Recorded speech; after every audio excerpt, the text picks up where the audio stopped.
مساء الخير والنور على أروع متابعين لقناتنا، قناة إماراتي لشز. رجعنا لكم بعد غياب بوصفة عصير بارد ومنعش يسرسح على القلب في أجواء الصيف الحارة. عصير عبود الشهير اللي تلقونه في معظم منيوات الكافيتريات ومحلات بيع العصاير الطازجة. خلونا نشوف مع بعض خطوات عمل هالعصير اللذيذ على طريقة سيري.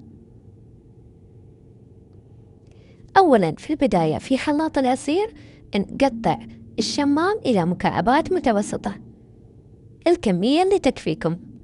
أنا استخدمت 2 كوب من الشمام الطازج المقطع. بعدها نضيف عدد 2 من المانجا المقطعة أيضاً إلى مكعبات متوسطة، وأحب أذكر أن كمية المانجا والشمام نوعاً ما لازم تكون متوازنة. أضفت بعدها 1 كوب من الحليب الفريش البارد، وممكن تقللون الكمية إذا حابين القوام يكون أخف. أضفت بعدها ربع كوب من كريمة الخفق الباردة أيضا. نكهة الآيس كريم اختيارية وحسب المتوفر عندكم، ممكن إضافة آيس كريم الفانيلا أو آيس كريم المانجو حسب الرغبة وحسب المتاح عندكم في البيت.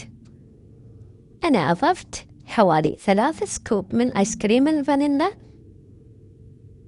وبصراحة الآيس كريم هو اللي بيعطينا البرودة المنعشة والقوام الثقيل كذلك. أضفت ملعقة طعام عسل كمحلي طبيعي، وممكن تضيفون السكر كبديل للعسل.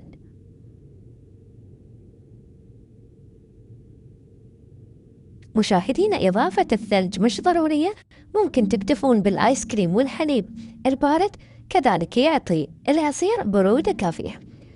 ونبدأ بخلط المكونات كلها مع بعض.